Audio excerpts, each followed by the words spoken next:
Hey, there's my new favorite client. Just your signature there. And then just initial. Good. And initials up here.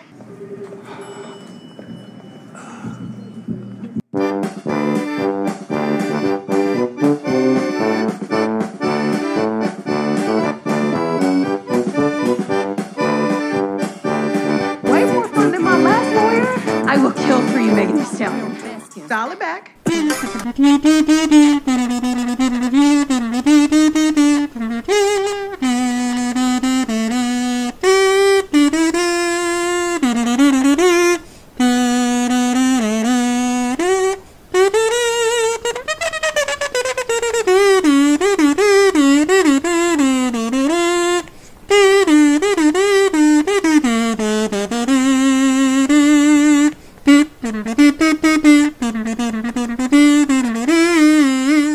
Welcome back to the channel. She-Hulk, Episode 3, The People vs. Emil Blonsky.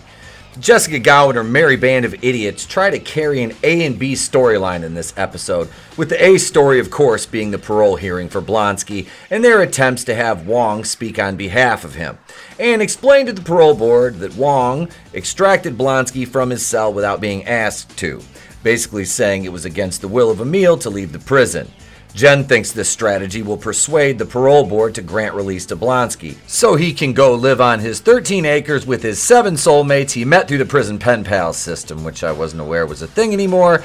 Yet here we are, the writers are trying to make this out to be funnier than it actually is, all things considered.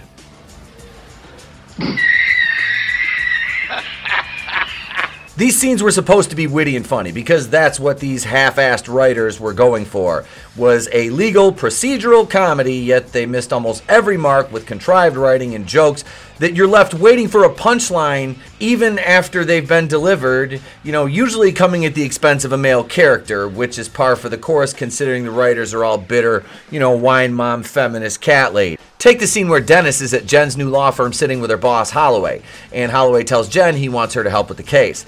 Dennis doesn't like that, shamelessly hits on another female attorney while simultaneously saying she can't represent him because one day she may be his fiance.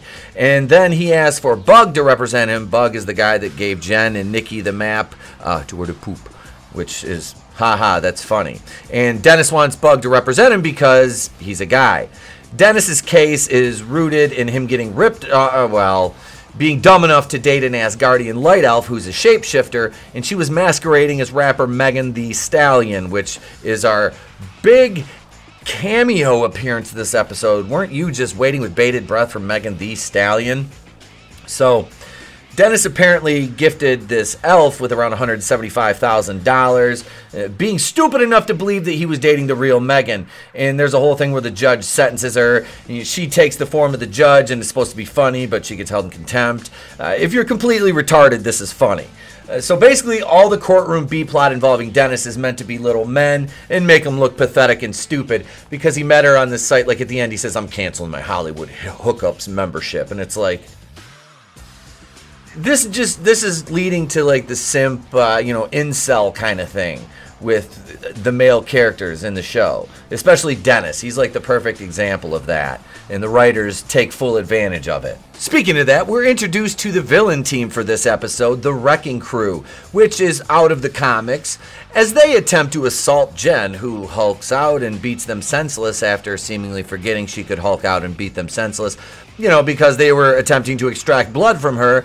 And from the beating they took, it's honestly surprising at least 2 of them didn't die, considering she smashed 2 of their faces together and threw one up in the air at least 20 feet, and he landed on the pavement on his head and neck first. But don't think about it. Don't ask questions. Just consume product and then get excited for next product. The rest of the episode is Wong showing up at the prison. We get to see Blonsky change into Abomination, only to prove that he can transform and still maintain his new calm demeanor, which he does. So he gets granted parole but has to wear an inhibitor to keep him in human form, much like the Hulk was wearing in the first episode, or should I say David Banner. Or Bruce Banner. Did I say David Banner? not the rapper. Know how long that'll last because he'll be involved in the Thunderbolts eventually, I'm sure, which at one point I was very excited for. Looking forward to seeing that villain team up. Well, anti-hero villains, sometimes, I was looking forward to seeing that group together, but not anymore considering the hack job they've done with everything going all the way back to Endgame, including these Disney Plus shows outside of the first 3 episodes of WandaVision, which were more passable than almost anything else. I mean, Hawkeye was probably overall the least offensive show, and that still had a lot of issues on how they treated him and Kingpin in that. But just listen to the way that Jen talks about Dennis when Bug figures out the way to win Dennis the case. This is how she describes him, which it actually benefits Dennis, but it's insulting, belittling, and Jessica Gao and the other cat ladies were just frothing at the mouth, thinking they had just written comedic gold at the expense of men in this scene. How would you characterize Mr. Bukowski in relation to his romantic life? Self-absorbed, chauvinistic, conceited. He once described himself as a New York 10 and an LA 11. He nicknamed his office the Denisphere. Objection. In your opinion, Miss Walters, do you think that Dennis Bukowski would believe that he could actually pull Megan the Stallion? Yes. Dennis Bukowski is an almost pathologically entitled man. He would absolutely believe that he's dating the real Megan Thee Stallion because he is truly that delusional. That is a cunt move. So, despite being completely dressed down verbally, emasculated in front of the whole courtroom, which including the heifer Megan Thee Stallion, we get Dennis awarded his money back from Runa. She's ordered to serve 60 days for impersonating a Judge Runa, the Asgardian Light Elf. And this scene was completely ridiculous, cringeworthy, and like I said earlier, added in by Gao and the cat ladies as a kind of aha, got ya moment, and albeit in a limp-wristed fashion, in only which the idiots that are employed on this show could write, including Dana Schwartz. If you think I'm leaving anything out of this review, it's purely intentional at this point. I mean, do you really want me to go into like minute detail about the pieces of dialogue from the scene with Jen versus the Wrecking Crew? Jen, what did you do? Rob an Asgardian construction worker? Wrecking Crew member. Yup! That's supposed to be funny? My 7-year-old comes up with more compelling dialogue when we're playing with his action figures. I didn't want to hate this show because I genuinely like the character, but the actress was miscast, the dialogue is pure cringe, and the CGI is still really, really spotty at times. And the central theme of the show is, of course, men bad, men stupid, men evil, women good. And yes, just think, we still have Daredevil to come into this show. And please rest assured, Jessica Gao said she'll treat Daredevil with the care that he was treated in his own series. Come on, don't bullshit me. Why do I not believe her? Why do I have a sneaking suspicion that Daredevil will be made to look like Matt Murdock, will be made to look like a complete idiot, weak, and now I feel that She-Hulk will probably dress him down verbally in court, possibly, in a duel in court, or in a physical contest of some, which, it stands to reason. But they'll make a point of making him look weak next to She-Hulk, either mentally or physically, or a combination of both. Do I think this was the worst episode? Yes, because not every episode included the mating dance of ratchets who are looking for a new baby daddy to support them while they out at the club. This was fucking ridiculous. It was stupid, and yeah, we really needed to see She-Hulk twerk.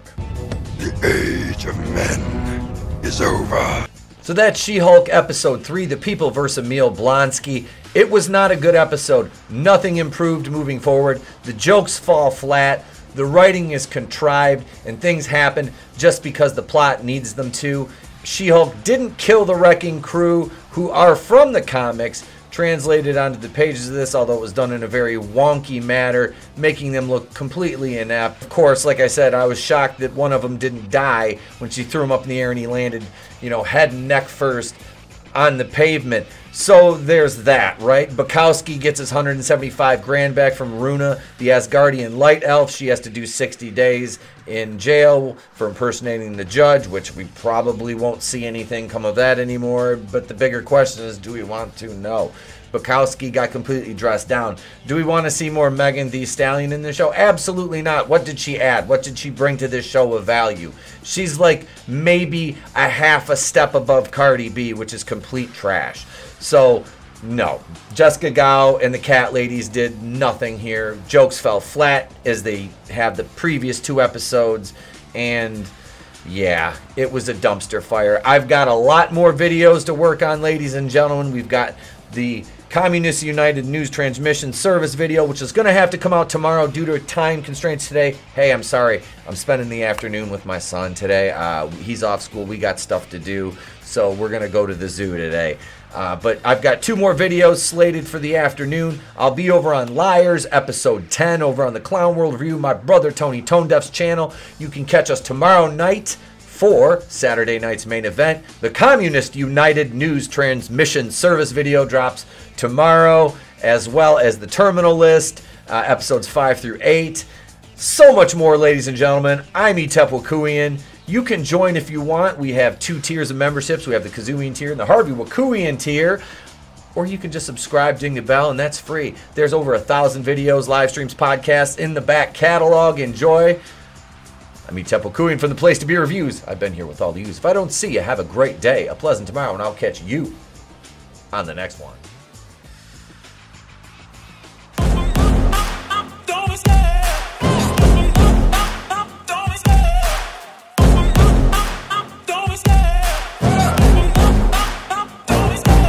Love the chase and the hunt, and I set the pace when I'm running. I always take what I want and I always give it 100. Don't need a bank, no I'm funded. Play the game like it's nothing. I'm always thankful for something. Don't take for granted, stay humble. Now wake up, it's time to look at the enemy. Look in the mirror if he is no friend to me. It's not working out, maybe it's the chemistry. It's time to break up so I can make a better me. Better believe in your mind, cause it's everything. You can mold, shape, find almost anything. All it takes is some time and some clarity to find your identity. It's mine.